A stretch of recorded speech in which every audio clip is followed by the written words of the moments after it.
नमस्कार दुनिया हालचाल को स्वागत करुछि मु संजय। आसंतु नजर पकाइबा वर्तमान रो मुख्य खबर उपरे। बंगोपसागर रे सृष्टि हैला लघुचाप। उत्तर तमिलनाडु दक्षिण आंध्र उपकूल रे लघुचाप क्षेत्र सृष्टि होई आसंता 24 तारिख सकाळ सुधा यह घनीभूत हेबो एवं उत्तर पूर्व दिगरे गति करी केंद्रीय बंगोपसागर रे अवपात रे परिणत हेबो, जहार प्रभाव रे दक्षिण ओडिशा और आभ्यंतरीण ओडिशा रे वर्षा हेबार संभावना थिया बेले 23 एवं 24 तारिख रे समुद्र अशांत रहिबो। बालेश्वर जिला बीजेडी को सख्त झटका। पुणी दल छाड़िले सिमुलिया विधायक तथा पूर्वतन मंत्री ज्योति प्रकाश पाणिग्राही आज बीजेडी प्राथमिक सदस्य पदरु इस्तीफा दे निजर इस्तीफा पत्र दल सभापति निकट को पठाइछन्ति।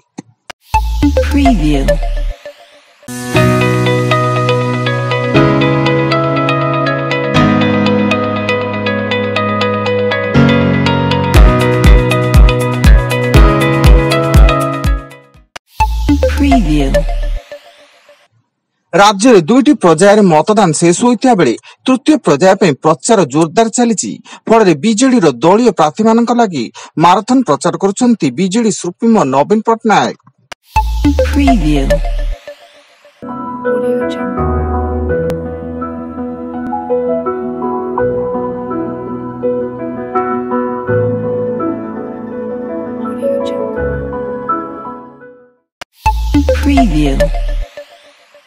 खोर्धा जिला बेगुनिया थाना अठरंगा गां पोल निकटरू 2 जनकर मृतदेह ठाब। निखोज 10 दिन पर पोल तलू युवक युवती गलित मृतदेह उद्धार होइछि।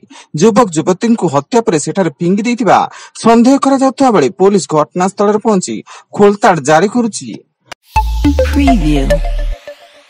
कटक जिला गुरुड़ी झाटिया मेडिकल छक निकट रे पुलिस जांच बेले एक मद बोझे कार 18,150 टंका जबत।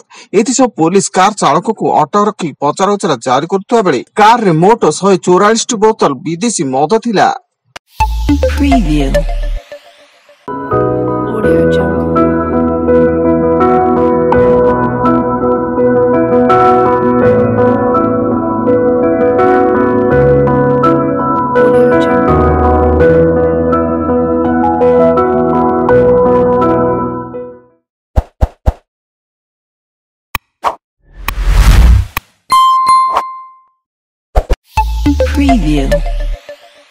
बालेश्वर प्रचार मैदान रे केंद्र रेल मंत्री अश्विनी वैष्णव चाली चाली सदर महकुमार 1 नंबर वार्ड रे बीजेपी प्रार्थी मान सपक्ष रे प्रचार करिसेंती एवं तांका सह बालेश्वर सांसद प्रार्थी प्रताप षडंगी और सदर विधायक प्रार्थी मानस दत्त मध्य रहिसेंती।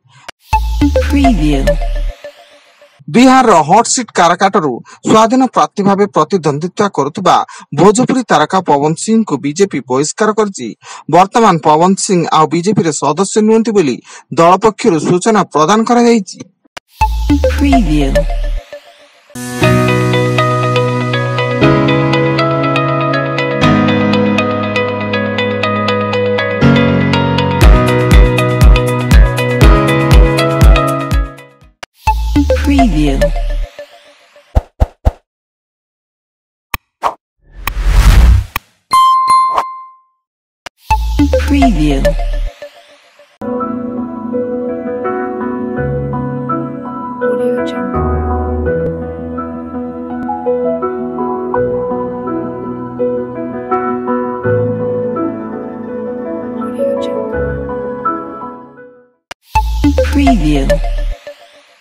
ओडिशा आसुचंती बीजेपी नेता अरुण गोभिल केन्दुझर चंपुआ और तेलकोईठारे अनुष्ठित जनसभा को संबोधन करने सह ढेंकानाल ठारे अनुष्ठित रोड शो कार्यक्रम में जोग देवे। यहाँ पर जयदेव निर्वाचन मंडली गोरुहाट पड़िया ठारे अनुष्ठित जनसभा को संबोधित करिवे।